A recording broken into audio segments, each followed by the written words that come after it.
Kawan, memuji anak itu membawa manfaat besar buat pertumbuhan anak dan hubungan kita dengan anak. Tapi tentu saja kalau pujian itu berkualitas. Artinya kita memuji anak dengan tepat. Pujian yang berkualitas mempunyai manfaat yang besar untuk membangun kepribadian anak, meningkatkan rasa percaya dirinya, memotivasi anak, dan juga menguatkan hubungan kita dengan anak. Gimana caranya supaya pujian kita berkualitas? Ada 3 soal penting yang perlu kita perhatikan. Yang pertama, kapan kita memuji anak? Yang kedua, gimana cara yang tepat untuk memberikan pujian? Dan yang ketiga, pentingnya ketulusan. Yuk, kita bahas ketiga soal penting itu satu persatu.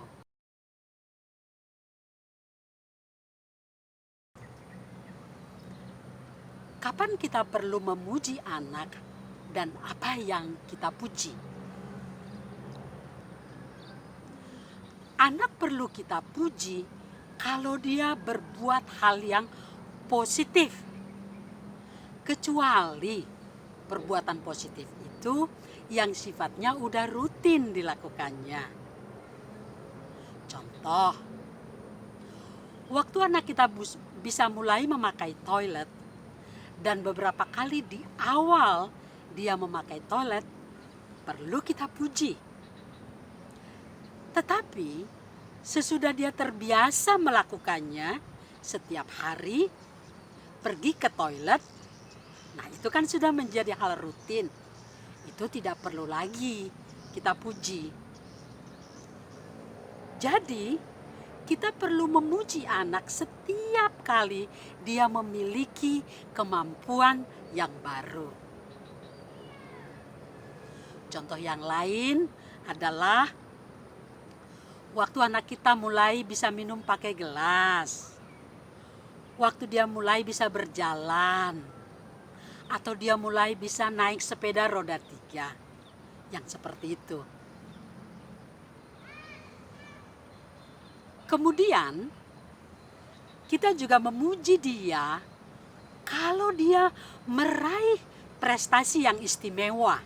Pokoknya istimewa deh.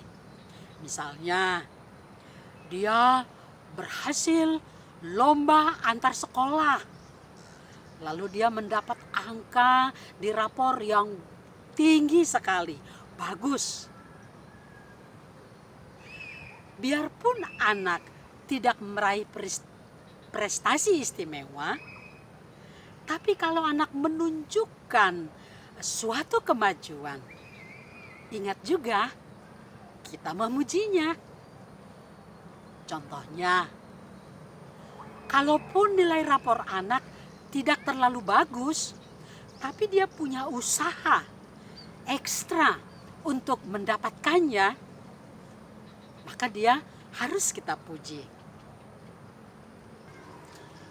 Hal lainnya yang kita perlu puji adalah kalau kita lihat dia menunjukkan usaha yang keras dan sungguh-sungguh untuk meraih prestasi. Biarpun hasilnya tidak terlalu memuaskan, tapi usahanya itu kita perlu puji.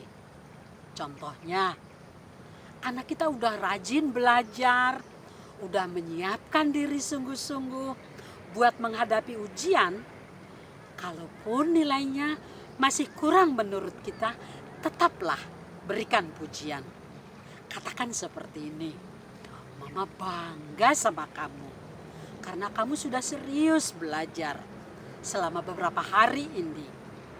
Mama sangat yakin kalau untuk ujian berikutnya, kamu pasti bisa meraih prestasi yang lebih bagus.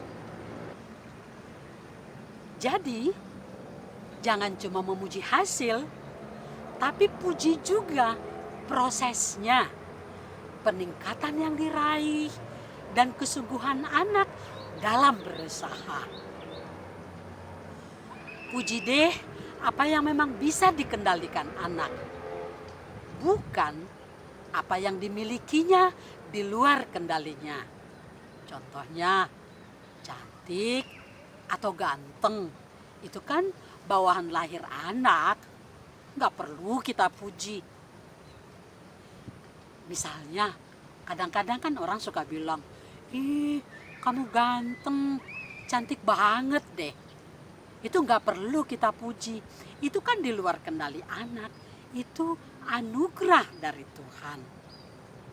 Kalaupun kita mau mengajarkan anak untuk bisa bersyukur kepada Tuhan, bukan begitu caranya. Bukan memuji caranya. Nanti deh di kesempatan lain kita bahas tentang itu.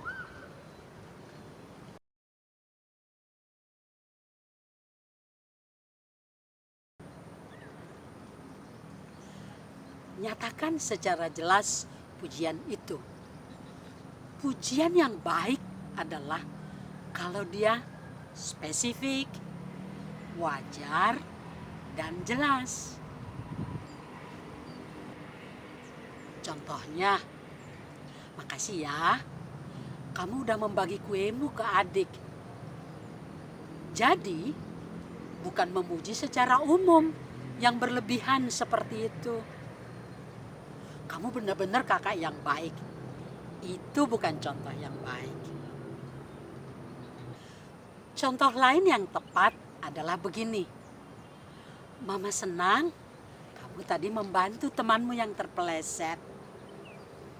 Bukan begini ya. Kamu hebat berteman. Itu contoh yang tidak baik, kawan. Pujian yang spesifik dan langsung ke sasaran membuat anak tahu bahwa perbuatannya yang positif itu kita hargai.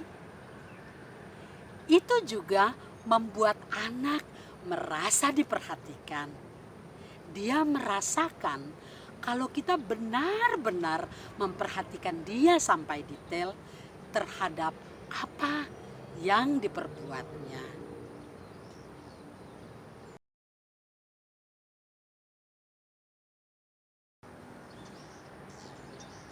Puji deh dengan tulus. Biasakan kita memuji anak karena ada dorongan hati untuk memuji. Karena ada perbuatan positif pada anak yang kita rasa perlu penghargaan dalam bentuk pujian. Jadi bukan karena basa-basi atau bersandiwara. Tentu aja tidak semua hal positif kita perlu puji. Nanti anak malah kebanjiran pujian. Saban 10 menit bakal dapat pujian. Itu tidak betul juga.